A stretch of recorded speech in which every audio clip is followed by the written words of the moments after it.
so March 2025. So it was a 2-year pilot that selected 3 city regions, so Glasgow, West Midlands, and Greater Manchester, to explore different aspects of the innovation agenda, both to do things, but also to learn from doing those things about future policy as well. So there's 2 aspects that I think we want to cover today, both what happened in the 2 years, but also what does that tell us about future policy in and around this space. And we've got 3 amazing speakers to take us through some of those aspects. So we've got Professor Lou Cordwell, who's chair of the Greater Manchester Business Board, CEO of Unit M, and special advisor to the Vice Chancellor of the University of Manchester. We've got Sarah Windram, who's Innovation Board Member at the West Midlands Combined Authority, former chair of the Coventry and Warwickshire LEP, remember those. And Dr. Duncan Booker, who's Group Manager, Green Economy, Innovation and International at Glasgow City Council. So as I said, we're going to try and explore what happened, and then also what we've learned from that, and particularly what we might suggest to future policy in and around this space. Lou, I'm going to come to you first, if that's all right. So I suppose opening comments, and then we'll try to split it into, as I say, what you did, but also what you learned. But just give us a bit of background, bit of context for what was going on through the 2 years in Greater Manchester. Yeah, will do, Andrew. You took us right back to the origin story there, didn't you? In 2022, it was a bit of a flashback to now. Such a long time ago. Feels like an eternity. A lot has changed. Yeah, who would have thought, hey? But yeah, quite. And I guess maybe for context, so Manchester, Greater Manchester was fairly heavily engaged with Gove then and his team on the shaping of what became the Levelling Up White Paper and the Innovation Accelerators, and fairly early on, post-pandemic, we formed this organisation called Innovation Greater Manchester. And in a sense, the hypothesis that we've had the opportunity through the IAs to pilot was the founding hypothesis, I guess, of that group of people, which was there's a very complex set of stakeholders, from academia to industry to voluntary sector, to our communities, to local government, to national government, that needs to find a way to work together to really reach the full potential of our innovation economy. We set out what we thought that full potential could be, as a kind of significant second city. And I guess the selection of those 3 locations also was part of that hypothesis of the second cities have got a really important role to play in what we would now call the growth agenda, but then we called Levelling Up. So I think for us, the Innovation Accelerator that came out of the white paper was a great opportunity then to test in the real world that hypothesis. And I think, our observations would be those programs that have come out of the status have had a really significant impact in a relatively short period of time. We really welcomed, because of that thinking that we'd done, the very localized approach and the very ecosystem orientated approach. So less of an emphasis on just building infrastructure and more on that real complexity of how you create those interconnections and build that ecosystem. And as much as you can, and we'll probably talk about this, within the constraints of government funding and all of those organisations working together, a flexible approach. So I think in a university capacity, we've been very heavily involved in a couple of those projects and have led on a couple of those projects. And what we've seen really is they've acted as hyper-local catalysts in territories where we know we've got cluster strength. So, in our case, materials and manufacturing and AI. And so it's allowed us to double down on understanding how we might unlock some of that. Exactly as you alluded to, we've seen 2 lines of value, I guess. One is actual impact, so you've created a pin in the map, you've created a bit of noise, you've created the beginnings of an ecosystem and begun to actually deliver on those objectives from the programs, but you've also got this extra line of value of learning how this works. And I think that principle of prototyping, which is what much of the work of the IAs has been around, is a brilliant way, isn't it, to just kind of get your sleeves rolled up and try some of these things and test and learn. So that's been fantastic. It's definitely here cemented some of those working relationships that perhaps didn't exist in the depth that they do now across key ecosystem partners. And I would say also including our colleagues at Innovate UK, it was a great opportunity to operate in a really localized way. And again, we'll probably talk about this at some point, but getting the best of both of those worlds of local knowledge and expertise of where the opportunities are, but the national expertise of how things can work at a macro level, what the national levers are, you know, that body of best practice that's an organisation like Innovate sits on. But it's really, I think, emphasised here the value of people and programmes, you know, that's long, hard yards, but that really brings dividends. And obviously all of this is operated under kind of wider MOUs with, you know, with Innovate UK. But I think it's enabled us to have something tangible. Sometimes MOUs get a bit abstract, don't they? You know, you kind of build an MOU and then real people and real businesses and real, you know, communities don't necessarily understand what that means. Whereas this has helped us to evidence that. But again, I'm sure we'll talk about it. You would expect me to say the budget's been limited and the timeframes were a bit sticky. So I think, you know, we would always rather operate under a 3-year timeframe than a 2-year with a 1-year roll. You know, that gets very bumpy. But I think massive kind of credit to our Innovate UK colleagues who did their best to build in as much flexibility and as much runway and visibility as they possibly could, because they understood that. So so I think extension was really welcome. We're obviously now thinking about the next 12 months of that extension. So for us, this is a, you know, a really relevant conversation as we go into that that next 12 months. Great. And Lou, just because you talked a little bit about, you know, it was coming into a situation where there was stuff happening already, so it wasn't a blank sheet, as it were. And there are lots of different players, and you know, in some respects, as I understood it, but I'm interested in your thought. Part of the program's ambition was to provide a bit of coordination, a bit of networking, a bit of knitting together of existing things. Was that mainly what you were doing, or were there actual projects or further activity that the Accelerator program also then stimulated as well? Because I think you said that as well. So I think the work was through the projects that got funded was actually very output focused. Right.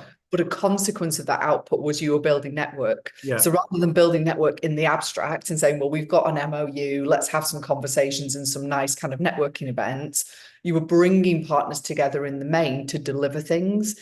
And I think that just leaves you with a legacy of real meaningful relationships, because people have been on a learning journey together and they've created something that they can be proud of together, and it adds something tangible to that way of working. So I think that was, for us, that has really worked as a method to bring together different stakeholders.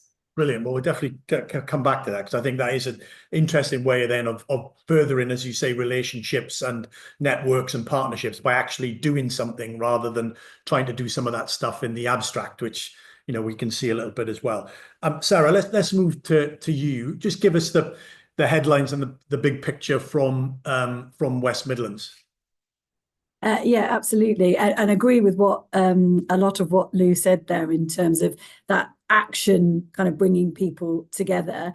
I mean, what was really interesting, I think, about our Innovation Accelerator, so it was led by the Innovation Board, which, as you mentioned, I'm the deputy chair of, and that Innovation Board was quite mature in its local governance because it had been around since we'd worked as a 3-LEP geography, so back in those days, and obviously had the challenge in the middle of the Accelerator of a change in political leadership, in terms of our mayor changing, obviously, from Andy Street to Richard Parker. So I do think having that kind of infrastructure in terms of that local governance that we're used to working together as a 3-LEP geography at that level with industry, with universities, with innovation assets was really important for us to kind of make the best out of that program. I think also, you know, coming back to what Lou said about the ability for the region to be able to prioritise where we felt focus needed to be. And I think also, we did focus on not just the programs, so the priorities being about, our building on our heritage of engineering and advanced manufacturing into these areas of clean tech, of health tech, and of med tech.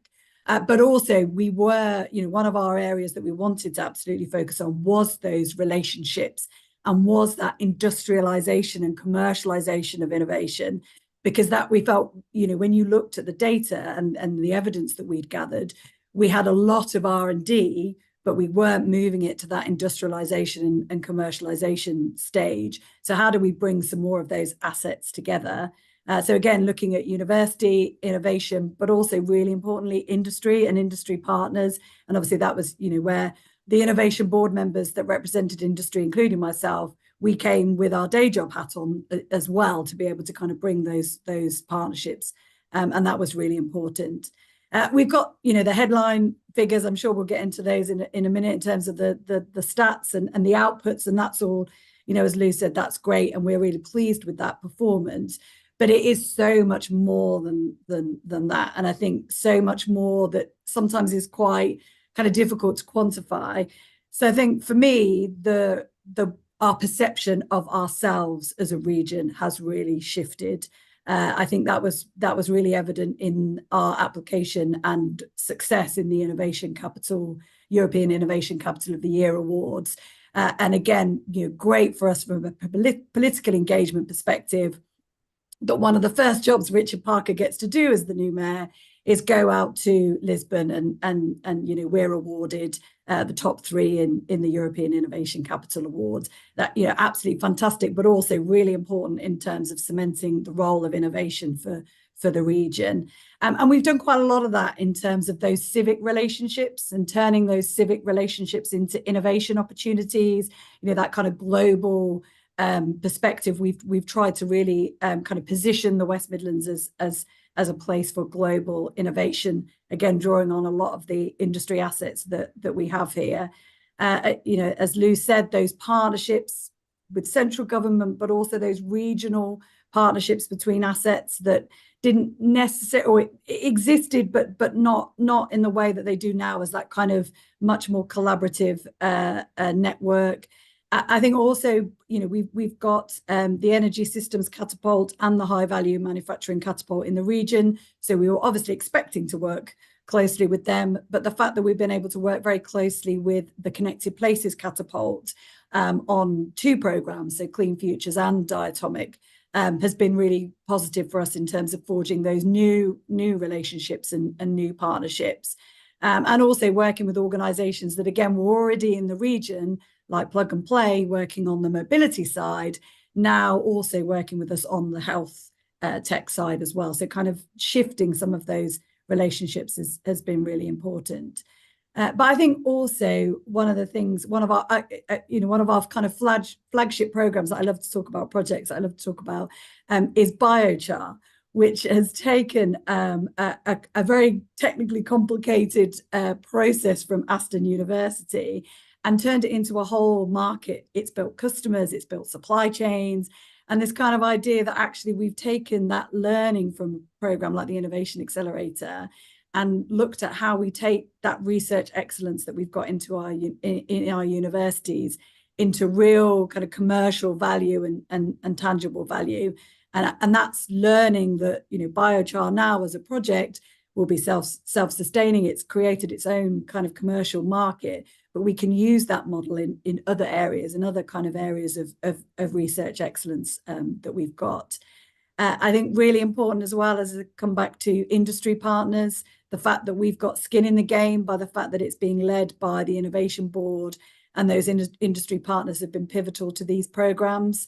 So my own day job, I work for Myra Technology Park here in the Midlands, and we've developed our own now early stage innovation program off the back of the engagement that we've had with the Innovation Accelerator. So, funded privately by ourselves, but that fact that we've identified that kind of opportunity. And then just lastly, I think the other thing that we've focused on and learned is about inclusive innovation. It's about developing our own metrics for the founders and the businesses that we're working with, diversity of those founders, also looking at our geography as a whole and kind of making sure that we are touching and diffusing innovation across the whole geography.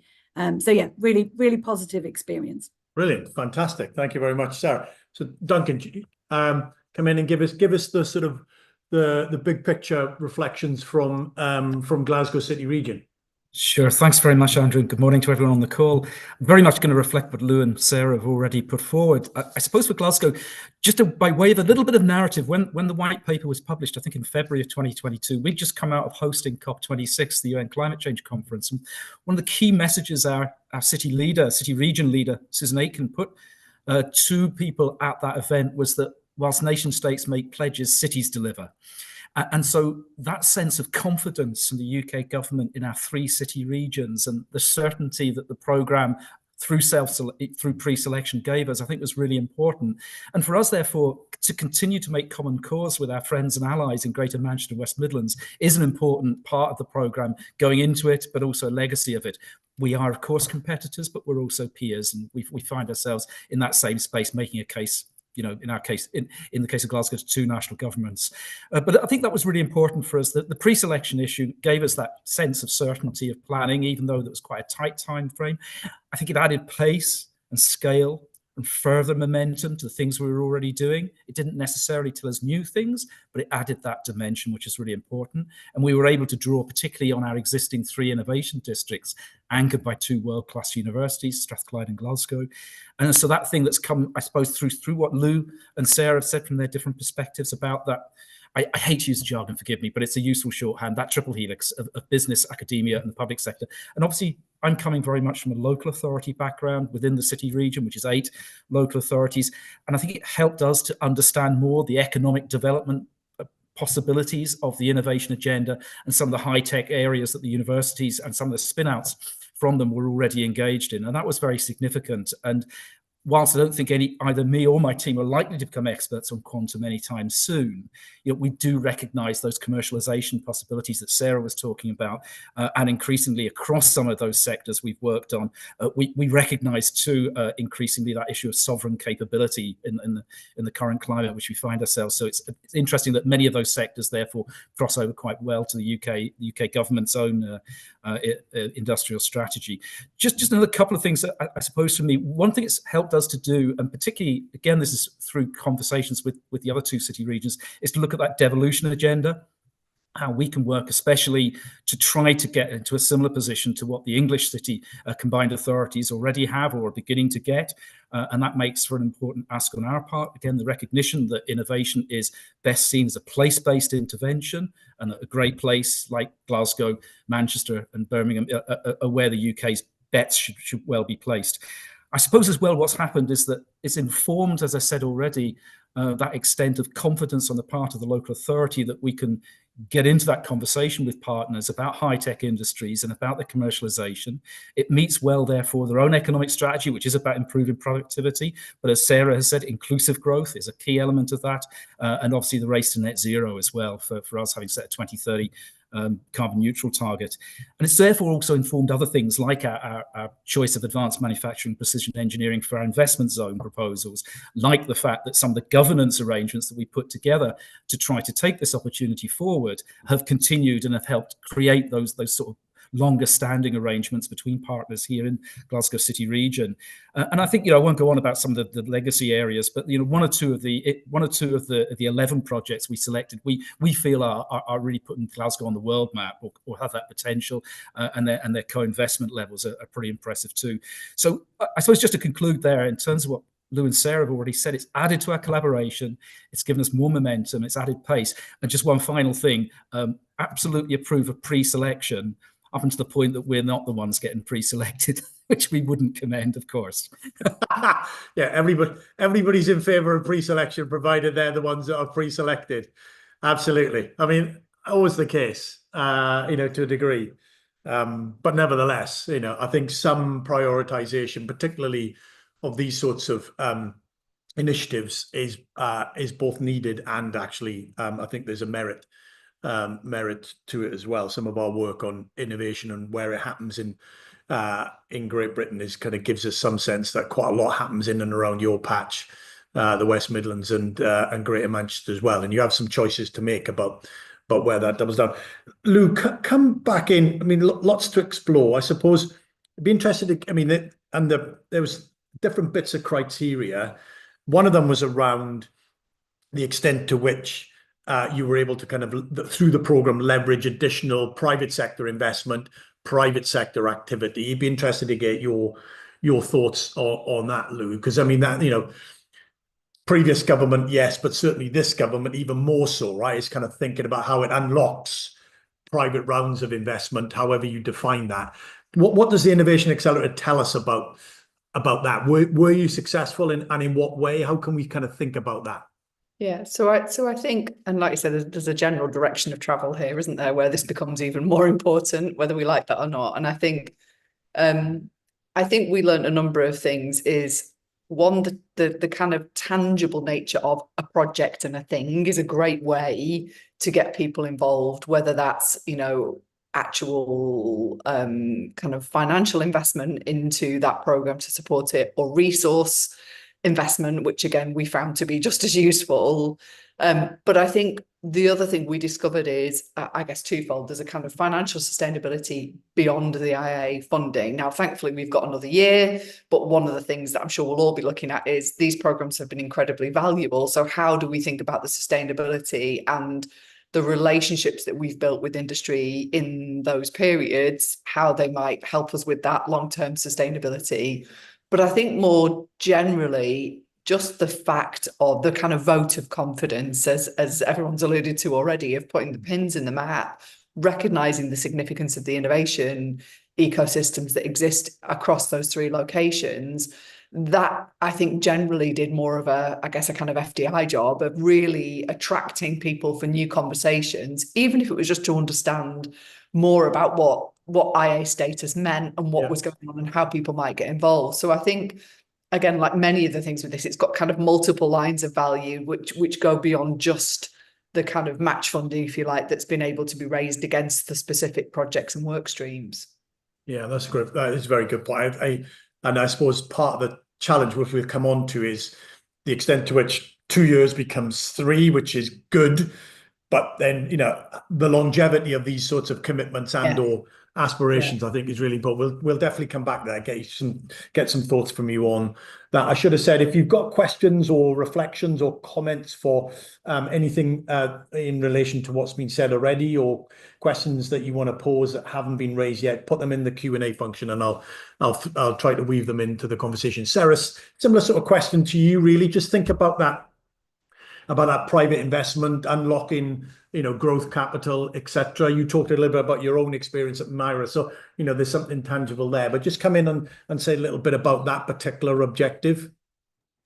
Yeah, so I think with our focus on commercialization, it was obviously investment in terms of that private investment. You know, working, as you say, with with organisations like Plug and Play to bring those VC investors, that kind of private money into the region in some of these key areas.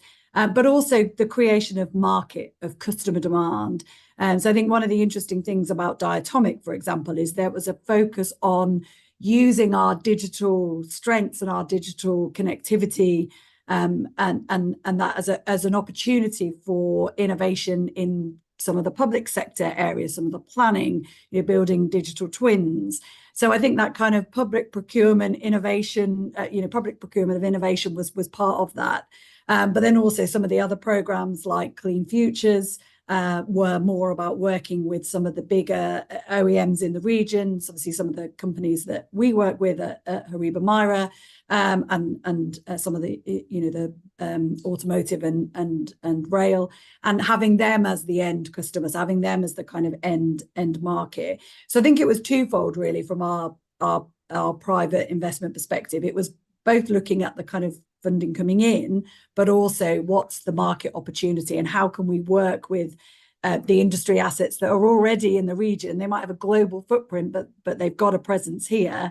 How can we work with them as the potential market, both, as I say, private businesses, but also our public sector as well. And on those two aspects, so where did you end up in terms of we ended up doing we did more of X, or we did more of Y, we did, or was it fairly balanced? How did that play out in real time?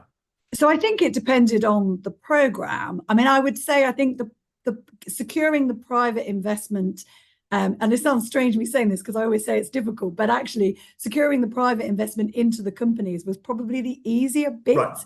I think, I mean, particularly interesting, I was quite close to Clean Futures with my, my day job hat on, but it was very interesting talking to the rail industry in terms of being able to adopt innovation in that area. I mean, automotive is quite an innovative area already, so that's the kind of attitudes in the OEMs were there already, whereas in rail, those companies needed to go on a bit more of a journey. So I think that kind of market piece was different depending on what the industry was. I mean, I think with diatomic and the public procurement, it is a really challenging time for local authorities at the moment. So their priority is probably not,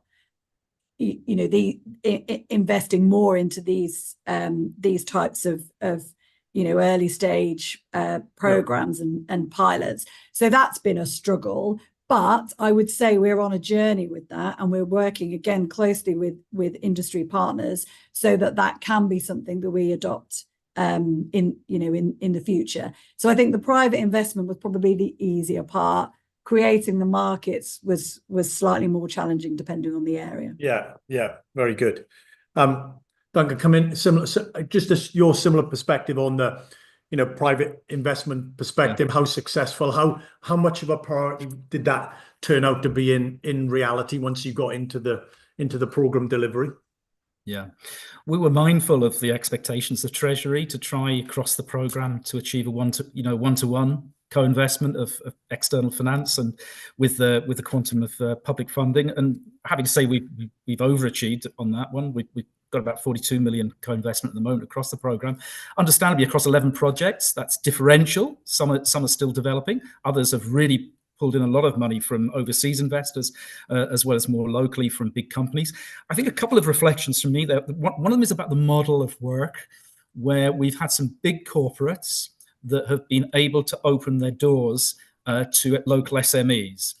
For one of our projects, the Financial Regulation Innovation Lab, FRIL for short, it's got Barclays, JP Morgan, Morgan Stanley, BNP Paribas, allowing local SMEs to connect with them, where normally I think they'd struggle to have their emails answered in truth, and they wouldn't normally have that relationship. Similarly with some of the big, more industrial companies around advanced manufacturing, like Rolls-Royce, Boeing, Babcock, and so forth, they've again stimulated that relationship with SMEs and allowed their agility perhaps to inform some of their work.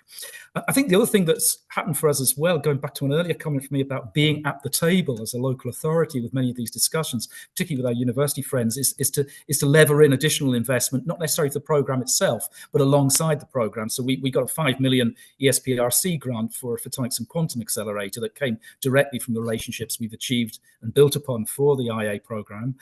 We ourselves have invested 1.8 million of our shared prosperity fund monies as a city in our 2 innovation districts here in Glasgow City. And I think a lot of that's helped to inform that sense of the opportunities, as Sarah said, around trade, export, and bringing in investment, but also the opportunities to work together with our partners like Lou.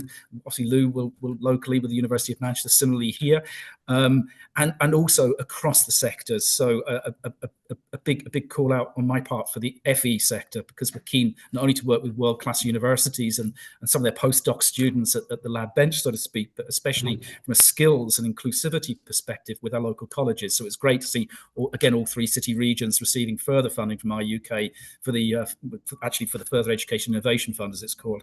So I think there's that sense in which we've not just leveraged money from co-investment for the programme itself, but it's opened those doors to new conversations and being open. And I think in a sense for Glasgow City region, we were a little bit behind both the other two in terms of the identity piece of having a settled governance arrangement in place, projecting both to ourselves and nationally and globally that identity of the city region as a place where innovation happens and where investors should come and make their lives. And I think we've now got a better handle on that, and we've been able to work together to look at those opportunities too. So I think the IA program has helped to really recognize a number of opportunities, as well as obviously bringing that more formal level of co-investment. Brilliant, excellent. Well, we'll come on to get each of you to say a little bit about the governance question or the sort of organization question. But Lou, come back in, because we had a question partly about procurement, but actually I think the question is really about, obviously you went into the program with a list of projects, as we always have to do. This is what we're going to do. How much of that, actually happened, as it were, or how much of it was modified because of the response by, the different interests that you were engaging with? And particularly, I suppose, as new or firms came forward with ideas of how they might use the program, how did that sort of flex the program? And did you have flexibility within the program to do that? Does that make sense?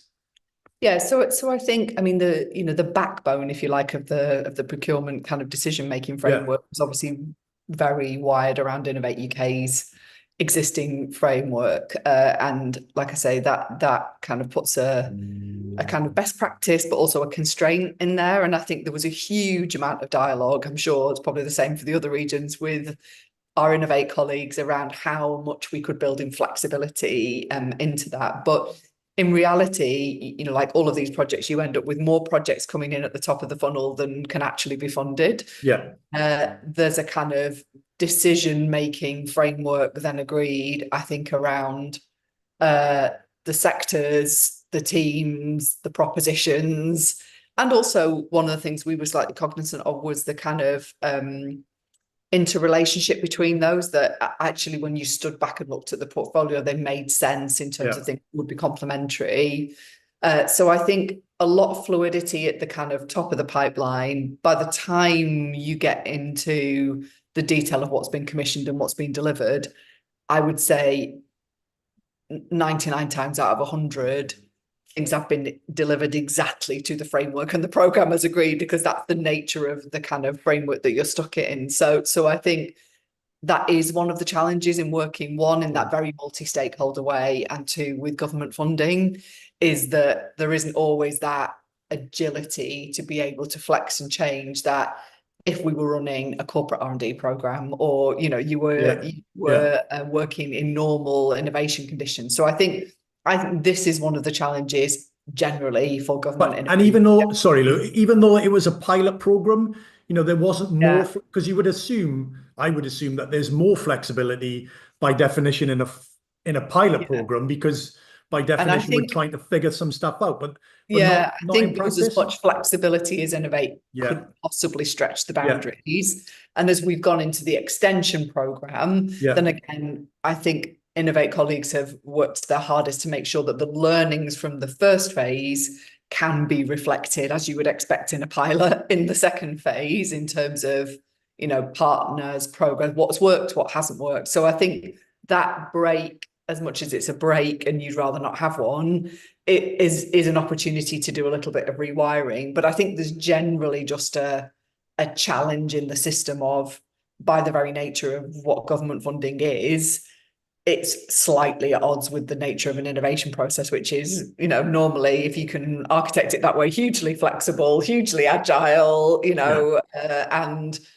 and especially when you're working over long time periods, because, as we talked about in the beginning, 2022 feels like a universe ago at this point. So, and we're just facing different conditions and challenges. The other thing is, where we're dealing with frontier technologies, the pace of change is so ferocious. You kind of went into this, ChatGPT didn't even exist. Now we're in a universe where we're discussing, is it even relevant anymore, or have we just reinvented, so I think the frontier technology piece also ideally necessitates a much more agile way of working, which is just really, really difficult. And absolutely, that's not a criticism of our colleagues who tried to build in as much as they can. I think it's just the nature of government funding, isn't it? No, quite. Well, yes, particularly on a sort of programmatic Yes. perspective rather than an open, an open bucket kind of perspective. Exactly. I think you're absolutely right. Sarah, just come in on that and just sort of your additional thoughts on, flexibility, modification through the program. What might we say to, our lords and masters as we were kind of thinking about, future rounds of activity? Yeah, I mean, completely agree with Lou. We had flexibility in the beginning in terms of the programs and the consortia. And I think what was great about the West Midlands region is our universities, our innovation partners being willing to adapt and flex in terms of, we ended up putting a consortia together under the Health Technologies Innovation Accelerator, which was a number of projects that had bid in, actually ended up being a consortia of over 20 partners, but it covered all the assets, all the universities and all the innovation assets that we had in the region, tackling the challenges around health technologies and working with our healthcare assets as well. So that, great response from our region in their kind of ability to flex and be part of that pilot, as you said, to kind of try new things and things that hadn't been tried before as a region, and not without their challenges as we got into the delivery stage. And I think that's where I would agree with Lou. So I was part of the Innovation Board's assurance group, so we would meet with the projects regularly. Obviously the executive team at the combined authority would meet with them on a delivery meeting basis, but we would meet with them as the Innovation Board assurance group just to understand what their challenges were, what the risks were around delivery, because ultimately we've got to get this money spent and we've got to get these outputs delivered. So that was where it became less about flex and more about how do we as the Innovation Board and the region help these programs and these projects to make sure that they deliver. The balance broadly right, Sarah, in terms of that, the requirement to deliver, which is, which introduces a bit of discipline into the process, broadly defined, but with the also reflecting that, things start off assuming one thing and then they have to flex. As a program, what's your thought on the sort of the interaction between needs to deliver and the flex and modification? I suppose, as always, what are we thinking about the next program? What advice would we be given to so a longer time frame? 2 years isn't enough. And I know, as you say, now we've got the 3-year extension, but we didn't know that at the beginning. So I think having a 3-year program from the start would have made some of those more intense delivery challenges less important, and therefore more ability to be able to flex a little bit more. I think on the whole, though, we probably had the balance almost right, but we could have done with knowing that it was a 3-year program when it started. Right. Yes, heaven forbid. Duncan, come in. I mean, any thoughts on this? But I also wanted you just to say a little bit more about, obviously, all of you kind of, listed lots of different organizations involved, but in the sort of governance, the delivery, the organization, just say a little bit about what was your approach? What did you learn? What have you learned from that, Duncan? And then I'll ask Sarah and Lou, because it's slightly different, obviously, in the English context where we have the combined authority. So it'd be just interested what did you learn from trying to organize and be the delivery agent, I suppose? That's a fascinating question. Thank you, Andrew. Yeah, we were always pointing out to civil servants that whilst the other 2 partners in the programme are formal combined authorities, and that people working for them will have a suffix on their email with GMCA.gov, we in Glasgow City Region effectively are a partnership of the willing of 8 local. They knew that, right? Please tell me that they actually not formally constitute, but they knew that, of course. Oh, good. Okay. That's a win. What it's helped, therefore, to do, I think, is to build that relationship under slightly different guise. And I think it's been, in that sense, exploratory and speculative for the UK government working with us and as an organisation that isn't absolutely representing combined authority. And it's driven our thoughts on the devolution deal and on formalising some of those arrangements, as I said earlier. So it's worked really well there. I mean, just from memory, IUK had this intriguing expression that they used with us during 2022 for the process we were undertaking, which is asymmetric co-creation. It's wonderful, and I'm not sure I can absolutely. That sounds very impressive for our audience today within the time available. But to give IUK their due, it was an open and it was at times an exploratory and a very inclusive process, and they gave us a lot of leeway. Obviously, when the portal opened at the end of November 2022, we put projects through. It then goes through a much more formal process.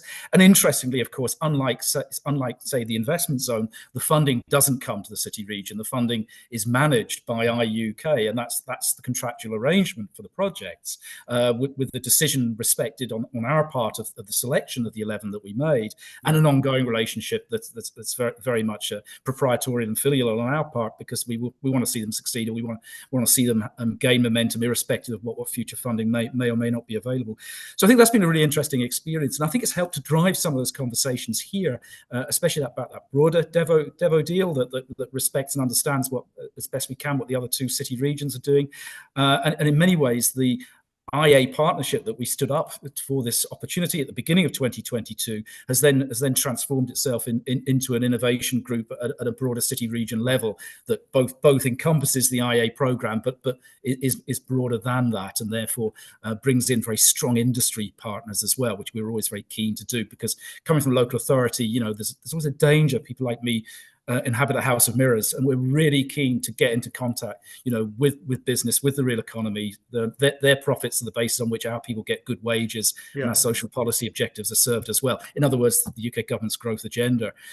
So I think that experience with IUK has, relatively speaking, been quite positive on the whole. And the leader of the council here in Glasgow said in front of the former minister for DSIT that, in fact, it was a much preferable experience to the one we'd had gone through, for instance, with an unsuccessful Green Freeport application, when we'd invested a lot of time and resource into what was ultimately unsuccessful. In this case, we knew that we were going to be able to put through projects. The pre-selection, at the beginning of merits of the pre-selection, that means that absolutely, at least you're not wasting your time. Everybody knows the rules of the game before they enter into it. That is a very good point. Yeah. Lou, come in on that. So not so much on that, but you said earlier on around, and Duncan's just touched on it. It's how it's informed and progressed the way that you interact with different aspects of central government, whether it's the departments or whether it's the agencies that then work to the departments. This is ongoing, obviously. We have lots of conversations about that. But just say a little bit about your reflections on how the program has progressed and informed those sorts of relationships. Yeah, so I think there's probably a number of learnings that we then carry forward. I think obviously there's a much wider, beyond just innovation, but innovation tends to be, my focus area in a more devolved world, and obviously, particularly for Greater Manchester, very, very focused on that as we kind of head into the next phase of, of devolution. It's about that fairly finely tuned balance of how we use the best of national resources with the best of local resources and those capabilities. So I think it's helped us, it's given us a real experience based on that conversation as we start to think at a really granular level around the innovation agenda. Where's the kind of optimal point, if you like, in a more devolved universe to strengthen our collaboration with Innovate UK and UKRI, but also allow the best decision making at a more regional level that we possibly can. I hope it has helped everyone to understand that, largely this is quite messy. Innovation is quite muddy and complex and messy. And I hope a lot of our stakeholders feel more comfortable with that on the other side of this process. And if you've worked in industry on this is a fairly common sensation, that you're never going to be in control of all of the moving parts, and that's the very nature. That probably means you're doing something right. In local and national government terms, that's people don't deal with mess; they deal with very neat boxes, and organograms, and charts, and flow programs, and so I think it's helped with that us to carry that forward into how we think about innovation generally. And I think then maybe if you think about how that plays out.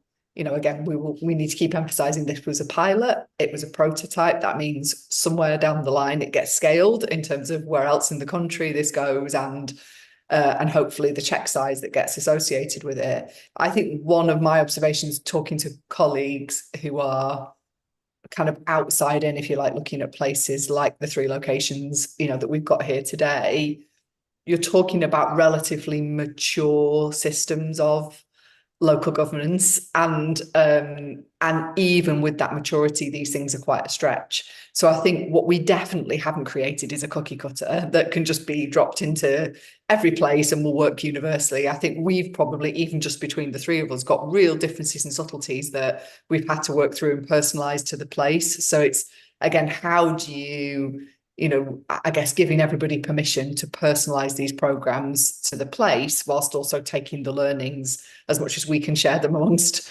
different regions. So I think, those are definitely some of the things we've taken forward out of this project. That's a really important point for a, if the pilot turns into a program that gets, made bigger and available to more places and more money. As always, the danger in a sense is that it's essentially based on the 1, 2, or 3 examples, that you are, and in a sense, what we find is that outside of particularly big city regions, we've seen this in other policy areas, actually the relevance, to varying degrees, is not massive, right? I mean, there needs to be quite a lot of modification. Yeah, which is fine, like that. I think just accepting that as a condition and as an assumption will be really useful as we think about what comes next. Yeah. Sarah, come in on this sort of, again, lessons that the progress you've made with national institutions, governmental institutions. What sort of insight, what would you offer? And particularly Lou's point about, if this was to become a program, etc., what would we say then around that? Yeah, so I think, Lou's point about, the combined authority geographies of both, obviously, the West Midlands and Greater Manchester being quite mature in their governance, I think that's really important, because not only did we have that, but as I said, we had also, even pre the combined authority, worked together as a 3-LEP geography. So, you're talking kind of close working relationships that have been built from probably kind of 2013, 2014 onwards. So that trust, those kind of understanding of those geographies working together, and then on top of that, then having that crucial layer of governance for the combined authority was really important. And if areas don't have that, then they will need to think about how they bring the triple helix. I'm okay using it, Duncan. I think it sums it up right, perfectly, doesn't it? But I do think that those relationships need to be mature and they need to be trusted. Because I think we had that as a region. What we were doing was building those trusted relationships with UKRI, with Innovate UK as a region, rather than as a separate entities bidding in. So, obviously we've got world-leading universities. We've got universities that were very much used to delivering and working with Innovate UK and UKRI, but we weren't used to working with them in a regional structural way. So that was the bit that we needed to build on and work on. But I think actually as a region, we were already well connected and intertwined in terms of those trusted relationships from organisation to organisation or institution to institution.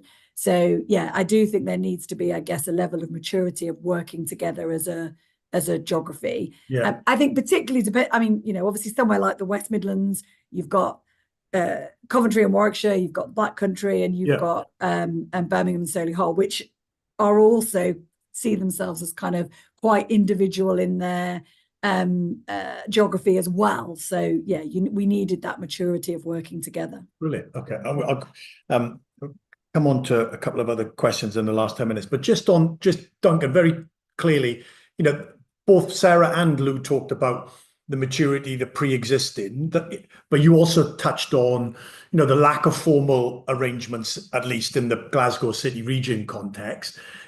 How significant was that? I mean, what would, both Sarah and Lou, saying you'd have to think about the existence of these sorts of arrangements if you were going to roll this kind of program out. Doesn't mean you wouldn't do other places, but that is a factor that would need to careful consideration. Just the lack of formality. How significant do you think that was, Duncan? think we were able to establish relationships really quickly because those partnerships existed in other guises, and we just needed the kind of leading edge that the IA program gave us. I should just add as well that, of course, in our case, and when we talk about devolution deal or indeed future innovation work, it's two national governments, Scottish and UK in our case. And one of the things the IA program really helped do, I think, was drive a much greater and stronger relationship with departments, civil servants, and ultimately ministers of the UK government. We already had that experience of the two national governments working on a city deal programme. We've subsequently built upon that, as I said, for the investment zone. But that's been really helpful, I think, for us to build that, because many of the actual policy levers are devolved to the Scottish government, and therefore when we were asked, for instance, about policy asks through the IA programme, not all of them would have applied to UK government departments. So I think that's really important to note. The other thing I would say is that within and across the city region, we have existing inequalities and disparities that we know we need to address, and we can't just allow innovation activity to be focused in the core city within it, but that equally does present a challenge within the context of that wider perspective that the Levelling Up White Paper first had of bringing investment and R&D away from London and the Greater South East. So, there is a model there for other, particularly combined authorities in England, I think. And for us, I think, about what we do about that place approach across our own city region, the 8 local authorities. One very quick final comment, Andrew, because I see there's something in the chat about real estate.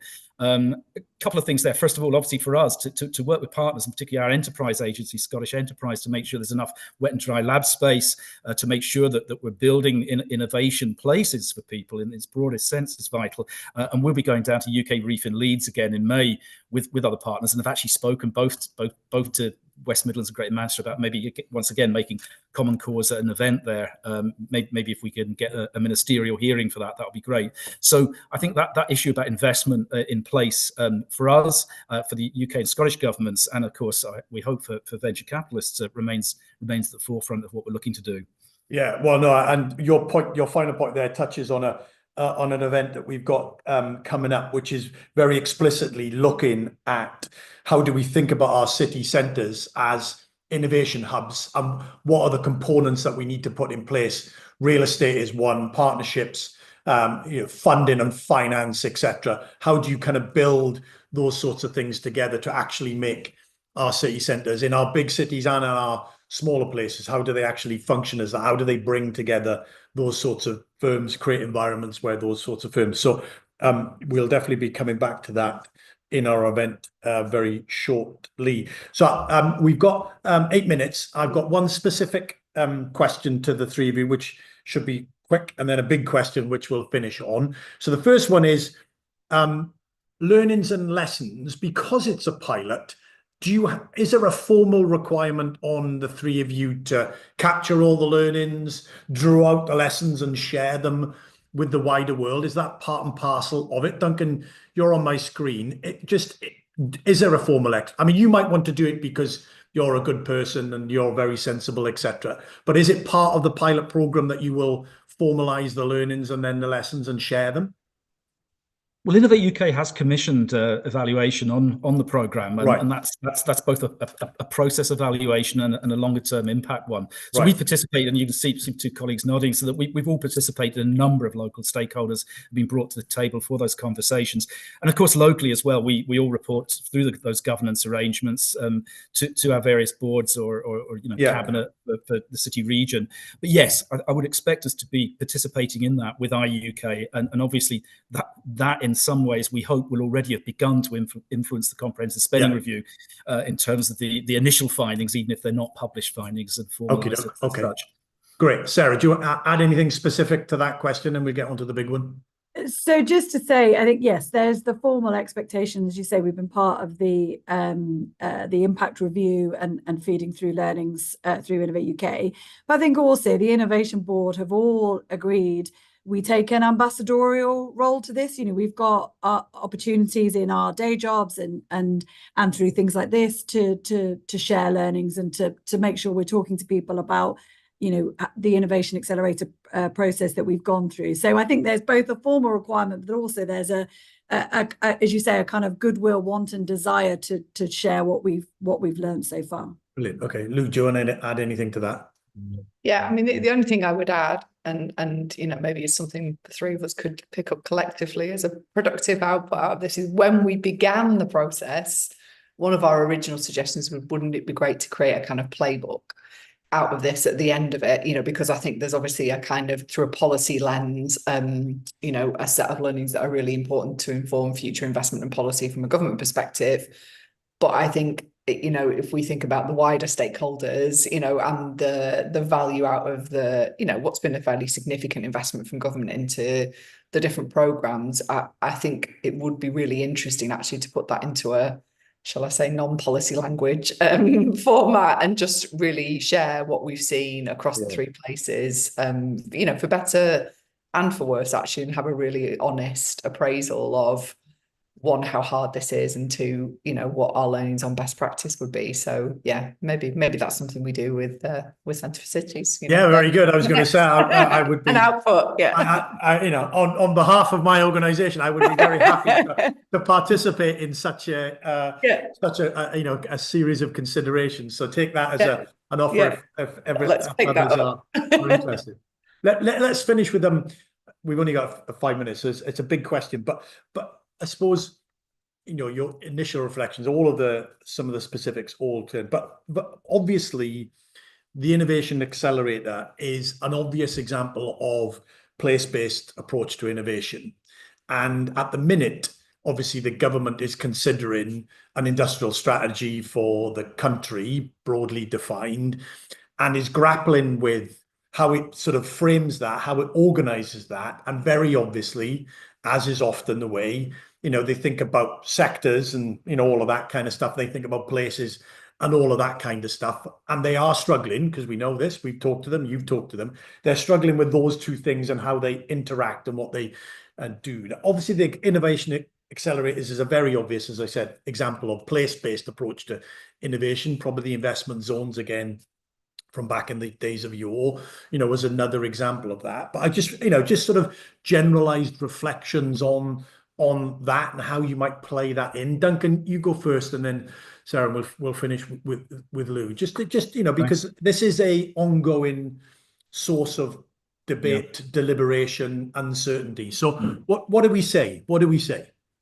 I think following up with some of the messages from the industrial strategy, empower your city regions, acknowledge research excellence, bring the best of the UK to the table, and there's an acknowledgement that productivity growth does depend upon a small number of sectors. So we need to place our bets, and I think the city regions are in a good position to support national ambition for that. And that goes back to my earlier comment about cities and city regions driving much more at pace and scale those ambitions that nations and states have. Very good. Okay, Sarah, sort of big picture sort of reflections. What would we be saying? Yeah, I would agree with that. I mean, you've got to back some winners, haven't we? We've got to back some winners globally. We've got to think about our global strengths, and that comes back to the high potential clusters. That comes back to using our global industry assets, keeping them here, strengthening them here, but also supporting them to provide that market opportunity. So yeah, I do think you've got to back your winners, and then have those enabling industries and supporting in terms of professional financial services, logistics, but you've got to back those high potential clusters. Okay, Lou, and your sort of thoughts. I mean, like all of us, we're in that sort of discussion with colleagues about the place and the sector and all of that kind of stuff. I mean, this is a place-based approach to innovation. What do we say? So, I mean, it's really interesting, isn't it? That there's we've just spent a week out in Boston, looking at best in the world, right? In terms of what's been built, especially over the last 5 to 10 years. I think what that really, really gives you confidence in is place, and having a very super laser-like focus on ecosystem, and actually all of those investors, all of those industry partners, they're all there for the caliber of the ecosystem, and thinking about that, and in their case, kind of flanked by Harvard and MIT, just the role of academia in that. Of course, I would say that, but I do think this is one of the programs, the program's highlights really has been a really close working relationship between all of those partners. But I think this emphasis on place is really important. How you then calibrate that by sector. And I think, I don't think it's as literal as the cluster maps. I think, innovation is complex and messy. Therefore, we've got to think in a different way. And we've got to, exactly as Sarah was saying, we've got to be realistic about where could we be globally excellent. We're not going to outspend the US on semiconductors. We're not going to outspend China on quantum, right? So realistically, where do we stand a chance? And I think one of the UK's strengths actually is that interdisciplinarity. So the future of innovation is very interdisciplinary. Actually, we shouldn't be trying to kind of squish individual places into boxes. We should be celebrating that interconnectivity. So if I think about Manchester, if I think about our AI strength and our material strength, those two things are talking to each other more and more. So I think just really, understanding what's a sector, what's a horizontal, and actually not thinking in silos and thinking about that UK strength, both within a place, but also between places. So, we're obviously wiring the Manchester-Cambridge partnership. I know others here will be looking at their collaboration. So again, we're a really tiny island. When you go out to the rest of the world and talk about 2 hours between places, that's, that's going seeing your granny at the weekend, isn't it? Yeah. It's not it's not a barrier at all, even despite our terrible train service. So I think that's, we need to think in a more joined up way. Yeah, no, that's and I completely agree with that, and a great way to finish. Obviously, the rationale for the event was that it was 2 years on from the announcement, and also we are, on the assumption that the program was coming to an end. Now it's been extended by 12 months, which is obviously very good news. Gives us another reason to get you all back in roughly 12 months' time, just to say, did it all go to plan? The extension, or maybe it extended again. Who knows? Lots happen in 12 months, as we know. But it's a fantastic conversation. So thank you very much to Lou, to Sarah, and to Duncan. Thank you all for attending. And so you can get all the stuff on our website. We'll be back actually talking about some of these issues in a very particular sense of how this plays out in quite small areas, but quite important parts of our economy, which is city centres, and what we're doing to try and create the environments that the three of you have talked about in due course. But until the next time, thank you all again, panelists. Thank you all for coming. Take care and stay safe. Thanks very much. Bye.